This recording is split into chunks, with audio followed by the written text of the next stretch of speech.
Hey, how's everybody doing? Welcome to Facebook Office Hours Live here on Monday. It's 7:07 Eastern Time, and we are going to get started. So just to let you know a couple of things we have going on. First of all, it's been nice to have a little bit of a break, but we're back, and we'll be on every Monday from now on, and also Thursdays on YouTube. So of course you can catch all of the issues here or all the editions on Facebook Live. Just go to the posts and you'll see them, as well as go into courses. It's a free course on courses and you can see all of them in the history. And of course you can go to the YouTube channel. If you have any questions, I did get some questions and some ideas over the break. So those are the things I'm going to go over. So we're talking about the end of the year, and a lot of times people want to do things to culminate or get things together for the end of the year. So I was going to go over two things that I think are pretty easy and allows you to make some nice end of year kind of slideshow videos. One is just using Google Photos to being able to organize your photos in albums. A lot of times even collecting those is an issue. So this is nice to be able to use photos to do that. So we'll do that. And we'll also go into a program I like called Adobe Spark. There's lots of other things involved with it, but one of them is to be able to create these videos. And so I'll go into that. Then I'll also want to share with you a site called SHEG. So there's some history teachers out there, and many of them know this, but some do not, and I use this. It's Stanford's History, and basically it's a site that has lots of lessons and goes mainly into primary sources and understanding history and being able to reason out and basically think like a historian. So the whole site is set up like that with lessons for world history and U.S. history. So very valuable. While we're in there, we'll also look at just the lessons themselves, and then I'll go out to search and show you how you can search in different languages or different regions rather. So that way your results might come up a little bit different. A lot of times we only get the perspective because of the region that we are searching in. So if you happen to be overseas or something like that, it's going to default to that region, and all of a sudden you're going to have different results. And you're like, well, I've never seen this before. Well, you can do that at home. You just have to change your settings. So we'll go into there. And the last part I wanted to go over was Zencaster. So I know a lot of times people do interviews, especially kids trying to interview, grandparents or other people or some sort of person they're interested in learning about, or a mentor or something like that. And Zencaster allows you to do recordings on your computer, but also basically just send that link to someone else, and they can record at the same time as you. So you don't have to worry about phones or anything, and it keeps that whole recording together, and you can hear each other and do it over line. It's a better quality type thing. Again, blendedtechlearning.com. This is office hours for Facebook Live, and it's a Monday. So now let me go to talk about some things I was going to go to. So one of them is actually the SHEG site. So I'll make this full screen so we can see it better. There we go. So this is the Stanford History Education Group. And so the part I was talking about was reading like a historian. They also have civic online reasoning assessments, beyond the bubble, history assessments. But here's just an example of some intro materials. When you get to the site, you will have to register in order to get things. And they're all free, so you don't have to worry, but it's a nice little video about it. But really the curriculum is to engage in inquiry and engage in thinking like a historian. So they have, as you see, 91 history lessons for US and 41 world history lessons. They have things like posters and looking at posters and trying to understand and authenticating those posters and like where they came from and what a historian might do to do it, and how do you get through that information. There's lessons. A lot of the lessons come with PowerPoints. There's other corroboration classroom poster on how to corroborate on lessons, historical thinking, how you might do it. There's Hammurabi's code. So if I were to click on view lesson, it's going to show me mainly a picture, and then you have lesson plans, PowerPoints, original documents, which I love because these are our primary sources. And so you can look through and look at all these documents. And then if, of course, it's something that's very difficult to read, they're going to have it in print. So you can kind of analyze what the readings are. But for each of these things, they have these lessons, and you look through here, you can see all the lessons from the 1900s, 1800s, all the way through different time periods. If I go to U.S. history, I can look at the different lessons that they have here. Boston Massacre, Declaration of Independence, Mapping the New World. You can see there's more and more pages of them. But all these big themes and things that we study and talk about, there's lessons about them and the history behind how we got this information and what's important. And most of the time in the lessons, you're going to see activities that are whole class collaboration type activities, with also the kind of a breaking down of an individual being able to write out their own stuff. So there's printables and things like that. So I do want to encourage you to go to this site and look at it more. There's the complete history here. I do like to start out with these first introductory lessons because it takes real situations, like there was a lunchroom fight and this is what happened. And the principal or whoever's trying to figure out, who started it, where all the sources came from, somebody witnessed it, somebody, heard this, all sorts of different ideas of what happened with it. And then you have to evaluate those sources and decide whether they're credible or not. And then after you're teaching that, they give you another situation. So there's a nice way to do that. And then starts going into all the different parts of history and a lot of the bigger topics. So, and that's just one aspect. If you go to Beyond the Bubble or Civic Online Reasoning, you're going to see even more things about it, different competencies, claims on YouTube, claims on Twitter, all these great things to understand about what's going on in the world today and how to evaluate it and how to learn from it. So this is a super valuable tool. And I would do this almost, weekly with my students and pick something, just because this is digital literacy. This is understanding our world and understanding how things are posted and not necessarily how they're posted, but, what's behind that and how do we evaluate them? I mean, that's truly reading today, is being able to understand this stuff. So I wanted to share that. So it's just sheg.stanford.edu. That's the easiest way to get to it. If I just click up here, sheg.stanford.edu. So the other thing I wanted to do was just look under some topic. And so when we're in history anyway, then might as well look it up. So I searched for the Declaration of Independence. And of course, you're going to have that quick thing on the right that's going to tell you a little bit about it. You're going to have the questions most asked about it and some specific answers. So all of this is going to come up in your Google search.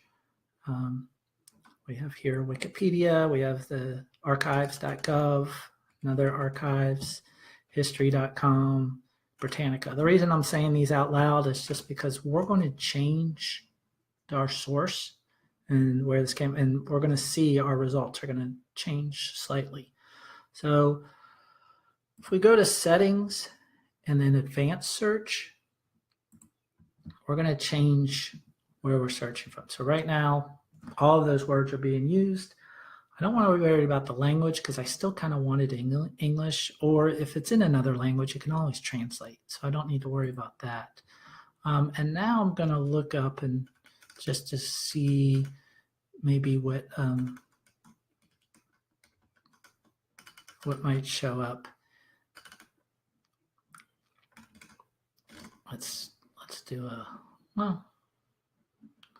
do Greece. We'll see how the region of Greece might look at the words Declaration of Independence and see what the search might be. So I'm going to click on Advanced. And there we go. So first of all, the first result that comes on the Greek page is demu.gr. So that's definitely a Greek posting, Declaration of Independence and U.S. Constitution. Then they would see a modern diplomacy. So already we're seeing different results just because we searched in a different country. Credit Medicare, e-journals. So again, no National Archives, no Wikipedia first. All of these sites right away are telling us different things. And so when somebody else searches about our, Declaration of Independence, this is what they would come up with if they lived in that country, unless they changed. It's also good for you to see how perspectives. So let's go ahead and do the tools, and now let's do it into a different search. So instead of Greece, let's look at maybe another country like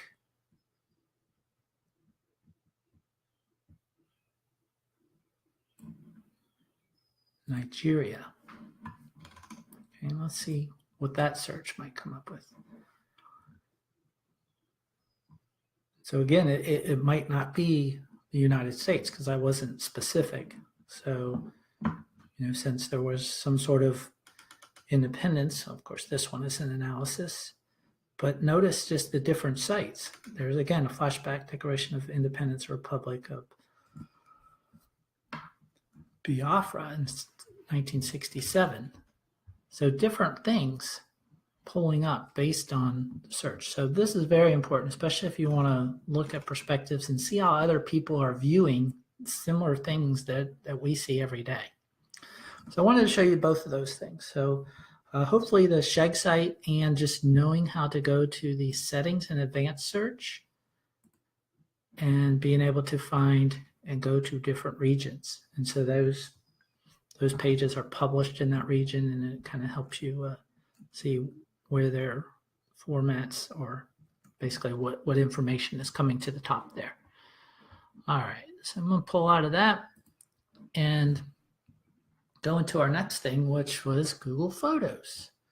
So Google Photos is just photos.google.com. And I'm going to leave this open a little bit because I have some items here. And basically here you can search for photos if you have photos. It has the ability to make videos, have movies, even do animations. As you put photos in there, it will automatically do those type of things for you, especially with your little assistant. So you'll see this assistant tag, and it allows you to create all of those items. So I'm going to go ahead and upload some photos because maybe I have some specific photos that I have that I want to bring in there. So I can click on upload.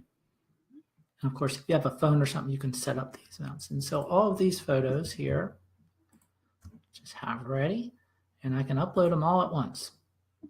And so now it's going to ask me, do I want to upload them as original? They will count against my quota, or free unlimited storage, and then it'll just upload it with a reduced file size, but still good quality. So I'm going to do that.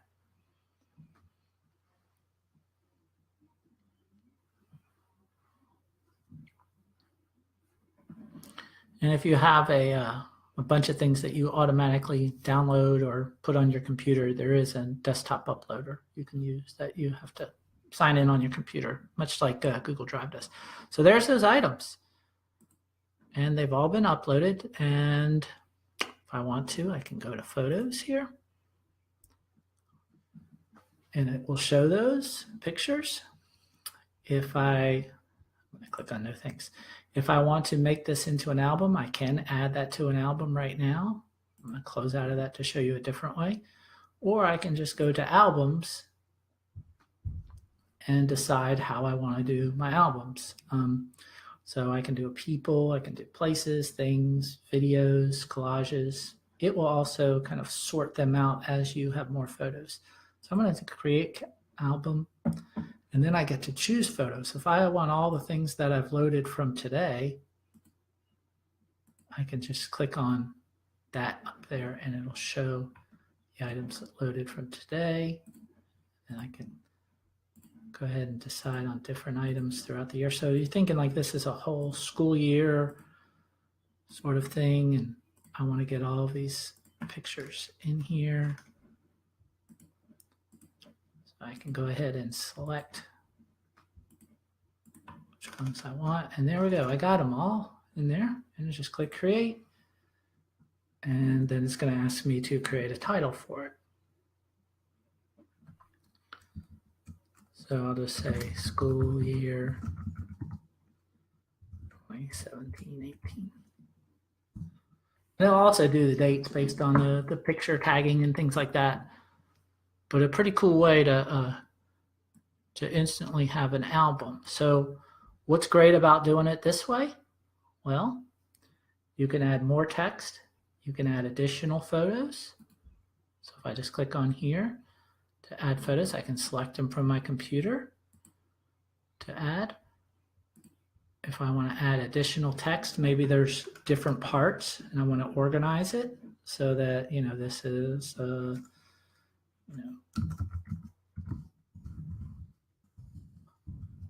lower elementary or something like that for my school. And then I could move the photos around. Okay. So you can see how they stay organized. I could move this one back up here. It just helps you in that way. And then you can also add locations if you want to and sort the photos. So you do your own custom or have it oldest to newest, depending if you're doing chronological for the year. And that's just creating the album. So what's neat is once you have the album, or if you're thinking about maybe even for next year and you're like, you know what, I just want to collect all my pictures so that at the end of the year I can use them all, but I know parents take some, and I just want to be able to add them all together instead of having emails and things like that. So what you can do is you can share your album. So create an album at the beginning of the year. It just takes one picture. And then you just either choose get a link, or you can actually have a person's name. And since most of the time this is going to have kids and things like that, you want to make sure that those photos are okay to be seen by other people. So you put get link, and then it creates this link, and then you copy that link. And now I have different sharing options. So let others add photos to this album. Some of the options are slideshow, edit the album, set album cover. You can even make photo books out of these. You can change your sharing options. So if I want to go back and say, you know what, here's the link, but I want people to be able to not leave comments. I don't want a bunch of comments. I just want people to be able to add photos. So I can click on the collaborate part. And so now with that link, if they have a Google account, then simply they can upload photos. It makes it real easy for sharing. Anyone with this link can see the photos and the people who've joined, who've been invited or joined. So that's kind of like you're sharing for everybody to be able to see. So some cool ways to share, similar to all your Google stuff, but having your photos and organize them pretty nicely. It's a great thing here. You also can view the activity. So if somebody added stuff, you can see, you can communicate with your collaborators. You also can add more photos, and then your three dots are going to, again, give you your different options. Hide from albums, you can delete an album. Remember, anything you create, you're going to have control, whereas these other people are going to be able to edit it, but they can't necessarily delete. And so going back to photos, now they show here as a separate album. They're also going to show under photos. And if I were to go to, close this little card, assistants kind of give you different cards, but if I want to make a movie, for example, it's going to give me these options, and it's going to look through my pictures and see. So let's say I want to do, they grow up so fast. And so what it'll do is based on my pictures, gotta have enough face groups together. But it'll take my pictures, usually when you have a lot, and it'll create your kind of your own format. It's not the best for like creating your own movies because it does it automatically, but the albums are great. And then also to be able to make a quick collage or do an animation. So if you have certain groups of photos together, it'll do like an animated GIF for you. Notice you have to select at least two. I'll just do it with this one so you can see how that's done. And it'll just do like a looping through those photos. Doesn't take long to make it. So that's what it does. It produces a nice little animated GIF. You can look at the eye part here, see when it was created. You can add your own descriptions. You can share that out. If you have more photos, it'll take less time. Now, of course, if you have stuff that's closely related, especially if you take live photos and things like that, you can put those together. They can even be downloaded, and it can be a slideshow. So lots of cool stuff here. In Photos. Now, you can also just create your own. So when I click create, I can create an album, a shared album. So that's kind of what we did is once we created the album, we shared it, create a movie, collage, or photo book, or you can just upload photos like we did. If I did photo book, what it's going to do is going to say, well, what photos do you want to use? Do you want to use a specific album? And then it will start creating the book for you. And put it into Pages, and you can edit when you're in there. It gives you different styles to make it into, different styles for the cover. Okay. You can change the photos, and then it has a checkout cart. You can see here's the different pictures as we go through. So that's the editing books, and just showing you real quick. I'm not going to save this. And then under sharing, these are just going to be any albums. You know, maybe somebody else has an account or something like that, and they've shared stuff with you. That's basically your sharing section. Whether you've shared it or they've shared it, it's all going to be listed here. So it's a good way to collect stuff. So that's Google Photos. Now, a lot of people say, oh, I like kind of iMovie and that sort of thing, but I don't have a Mac, or I don't have an iPad, or I don't want to do it on my phone. So one of the options you may like is called Adobe Spark. And what's neat about Spark is you can make these quick little videos, and it's really cool to be able to use. It's free. It does use mobile graphic design on your app itself, but you can go ahead and create inside of Adobe Spark on your own. It's going to require a login. I just usually use my Google login, but if you have a Facebook login, you do that, or if you'd rather sign up or have an Adobe login, go ahead.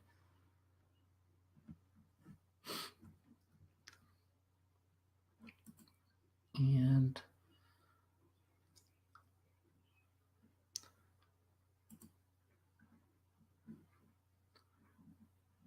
I will pick a day here.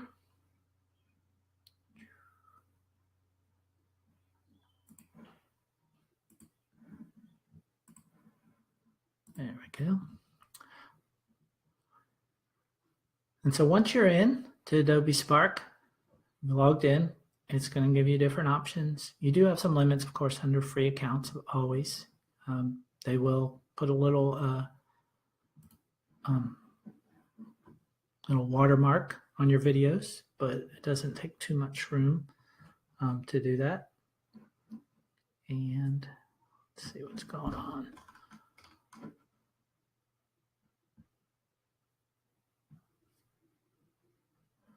It's taking a little bit of time. Let me try refreshing and see if that helps speed it up. May have been hung. There we go. Let's wait.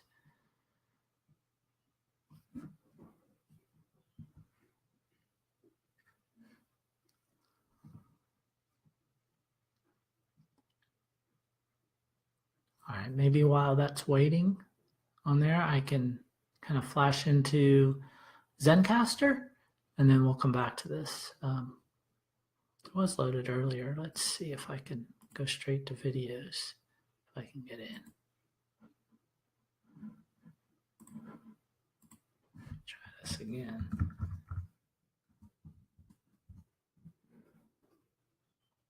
Adobe Spark, and this time we'll do Spark Video. See if that gets us a little quicker. Well, definitely shows us the Spark Video site, which you can click on and see different things that people have created. And they've, of course, got great ideas, just from, some sort of advertisement to a recipe or portfolio or just fun kind of the end of the year stuff you could do. Let's see if create a video go any faster than the other one. There we go. That's looking a little better. So what it does is it asks you for kind of your title. So I'll just do end here. And then it kind of asks you to pick a template. You can always change. There is a from scratch, so you don't really have to do anything to get started, but it'll set it up. So I'm just going to do a hero's journey. It could be about one person, it could be about our year. And it's just setting up certain templates and certain music and things like that, but you can still choose different ones. They have a video within that teaches you how to do it. It uses Spark. As you see, pretty easy. You just have pictures. You can decide how long. You can decide to add images, videos within it. You can add text. Place your text wherever you want. Choose kind of the style. Of course, reorder the slides. Choose the style that they kind of fade in or move about. That's under the theme. Resize your pictures, resize videos. Maybe you don't want them to fit into the whole screen. Maybe you want pictures on both sides. And then the cool thing on top of all of this is you can record over it. So you have your own voice to it. And then there's a good amount of audio tracks to add with it. Then after you look at yours, you can share it and you can download it. And so that downloading allows you to take that video and post it in lots of different places than the quick sharing, or just post it to a site. So you can see here, pretty easy, video, text, photo, icons, and all my different screens and layouts based on this. So if I wanted to add another picture, I can just find free photos. I can go to my Adobe Creative Cloud. Maybe if I use Lightroom or Dropbox or even just Google Photos. And so if I go to Google Photos, it's going to, of course, ask me to allow it because it's connecting that app to the app I just have. So the things I just added to Google Photos will now be able to be available and to put instantly into Spark.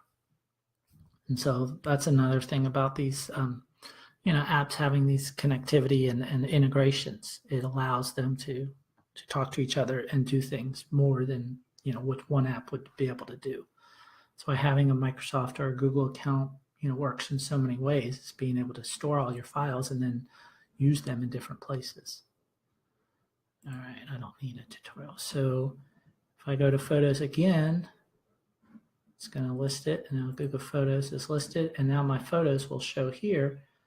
And if I just want to do these, I can go ahead and pick one, and it'll add it. And so this makes it much easier to add those pictures. There we go. And go to a different picture, click on add, and it shows I've already used that one. So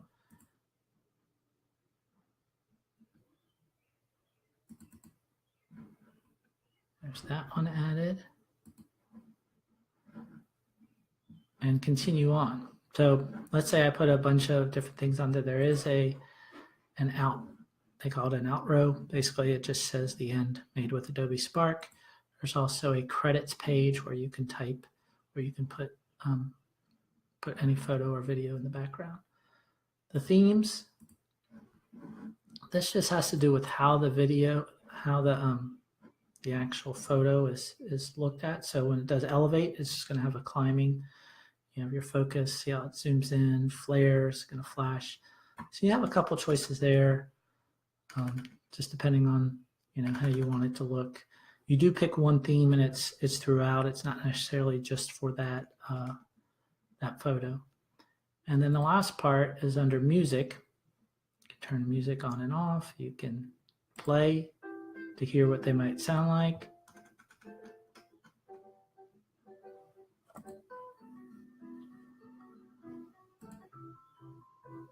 Sounds a lot like iMovie's one, Clockwork Escape. And if you like that one, you just select it and now it's under the check mark. And then when you go hit play, it's going to play your video.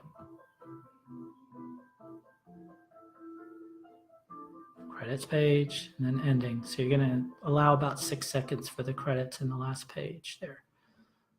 But then that's just a simple way to bring your videos and make a nice video there. Plus with your audio, your narration, and deciding also more about it. This is the text, so it'll help you if you need to read it. So that is Adobe Spark. All right, last one. We're going to go to Zencaster. So Zencaster is Zen and then cast with the letter R. So you can see it right here, Zencaster. They allow you a free trial for about 14 days, but it's really great quality. And if you just need it for a particular project or something like that, it's great to use. And if you just click on Start Recording Today, it will get us straight in. Notice there's no installation. The other person just has to have a link, and you are ready to do recording right away. It does do automatic post-production, which means basically they clean up the quality and they give it to you in a WAV file or MP3 file, in which you would need. So I'm going to click on Start, and I'm going to do the hobbyist. So look, you can record up to 8 hours per month, record in high quality MP3, and up to 2 guests. And so I'll have to create an account. So I'll just do an account. Learning.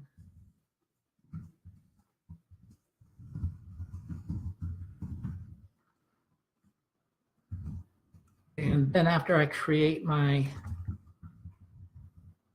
account, sign up.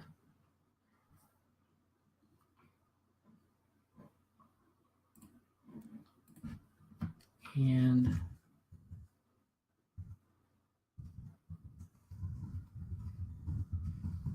see what this interface looks like.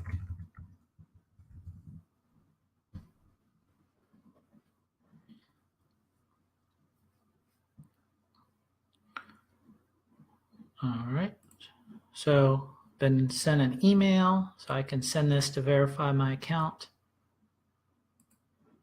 And I will go there right now just to make sure it's quickly done.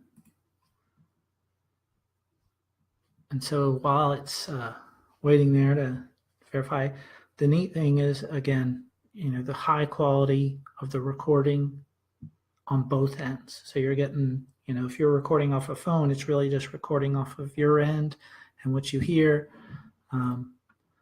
whereas it's recording at both ends. So I'm going to confirm this email, and now I should be able to be in Zencaster. All right, and the interface is pretty easy to use too. So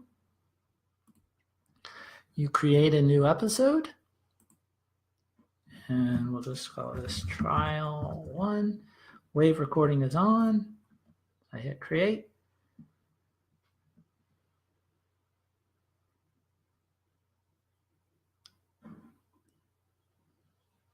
And there it is. Do I always want to use my microphone? So I allow. Of course, your guest would have to allow that. There it is. It can sense what I'm saying. It's looking at my mic and storage, my local backup. These are all the things going on. If you have notes you want to say ahead of time, or if you're reviewing or listening to it, you're like, oh, this is a part that we talk about this. They also have some basic intros and music here, but you can add your own. So if I wanted to start recording just myself and do an intro,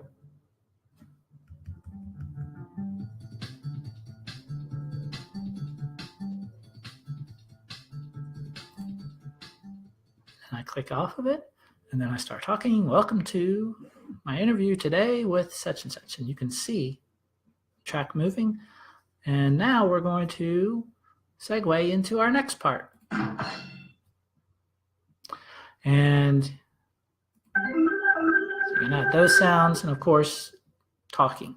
So let's say I wanted to add someone to this recording instead. So I'm going to stop recording here just so you can see. I can stop, or I can just click on invite. If I click on invite, this recording right here is the link that I send. And so I could be in the middle of recording something and say, hey, let's get so-and-so on, or let's see what they say. And, you know, of course you'd plan it ahead of time, but just copying this and sending that link to someone else, you could get on, jump on, and we could be talking. So this free version allows 2 people, but if you, of course, paid for it, you could have a number of people, and they would all be on their own computers. It would be recording. On their end, what it does is it does the same type of thing. They would see their own, but they can't see everybody's. There's chat lines here.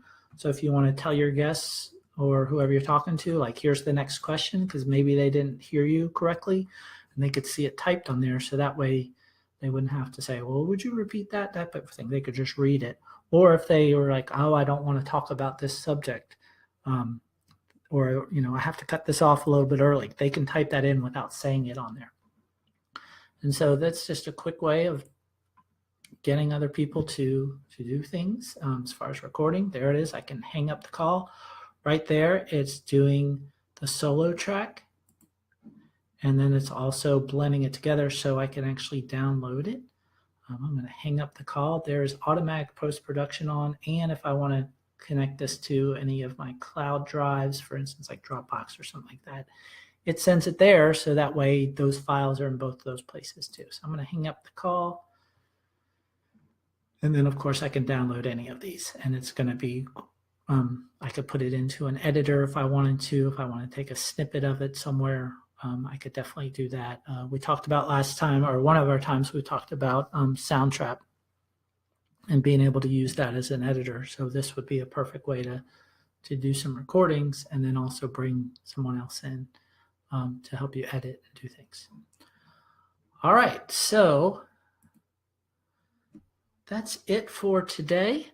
Appreciate you stopping by and listening. Just to remember what we went over. We went over the Stanford History Education Group and Reading Like a Historian. We looked at searching in different regions and languages, Google Photos, being able to organize photos and bring those photos into for other people to share and add. And then we also did some stuff with Adobe Spark and making a video. And last, we looked at Zencaster and the ability to get other people to do nice quality recordings from different areas on their own computers. All right, so that's it, everybody. Have a good night.